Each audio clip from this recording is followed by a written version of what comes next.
এদিকে স্বরাষ্ট্র উপদেষ্টা অবসরপ্রাপ্ত লেফটেন্যান্ট জেনারেল মোহাম্মদ জাহাঙ্গীর আলম চৌধুরী জানিয়েছেন, ভবিষ্যতে সীমান্ত হত্যা বন্ধে ব্যবস্থা নিতে সংশ্লিষ্ট কর্তৃপক্ষকে নির্দেশ দেওয়া হয়েছে। সচিবালয়ে পূজা উদযাপন কমিটির নেতাদের সঙ্গে বৈঠকের পর তিনি এ তথ্য জানান। সিলেটে শাহপরান সহ মাজারে হামলা বন্ধে আইনশৃঙ্খলা বাহিনীকে কঠোর নির্দেশ দেওয়ার কথাও জানান স্বরাষ্ট্র উপদেষ্টা।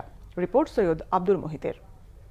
সীমান্তে সম্প্রতি বাংলাদেশি কিশোরী স্বর্ণা দাস ও জয়ন্ত কুমারকে গুলি করে হত্যা করে ভারতীয় সীমান্তরক্ষী বাহিনী বিএসএফ। এ ঘটনায় উদ্বেগ ও নিন্দা জানিয়ে চিঠি দিয়েছে বাংলাদেশ। দুর্গাপূজার সামনে রেখে সচিবালয়ে আইনশৃঙ্খলা সংক্রান্ত কমিটির বৈঠকে স্বরাষ্ট্র উপদেষ্টা অবসরপ্রাপ্ত লেফটেন্যান্ট জেনারেল মোহাম্মদ জাহাঙ্গীর আলম চৌধুরী সীমান্ত হত্যা বন্ধে কঠোর বার্তা দেন।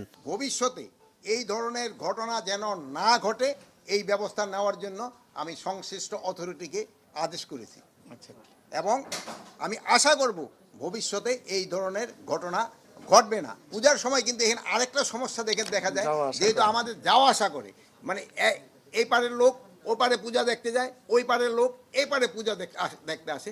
আমি এই জন্য এখানে সবাইকে আমি অনুরোধ করেছি যে এবার যেন আপনারা বর্ডার বেল্টে ভালো ভালো পূজা মণ্ডপ করেন, যেন আমাদের লোক ওই পারে যেন না যায় পূজা দেখার জন্য, আর ওই পারের লোকও যেন এই পারে না আসে, এইটার ব্যবস্থা নেওয়ার জন্য। সিলেটে মাজারে হামলায় আইন শৃঙ্খলা বাহিনীকে ব্যবস্থা নেওয়ার নির্দেশও দেন স্বরাষ্ট্র উপদেষ্টা। শাহপরানে যে হামলা হয়েছে আমি সেই সম্বন্ধে কিছু জানি না, বাট কোনো ধরনের হামলা না হয় এটা এনশিওর করার দায়িত্ব আমার। এই ব্যবস্থা নিয়েছে আইন শৃঙ্খলা বাহিনীকে নির্দেশনা দেওয়া হয়েছে।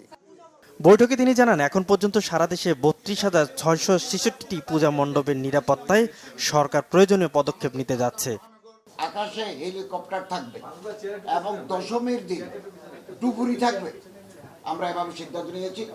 এবং মাদ্রাসার ছাত্ররা আমাকে বলেছেন যে পূজা কমিটি যদি চান তারা স্বেচ্ছাসেবক হিসেবে তারা কাজ করতে সম্মত আছেন।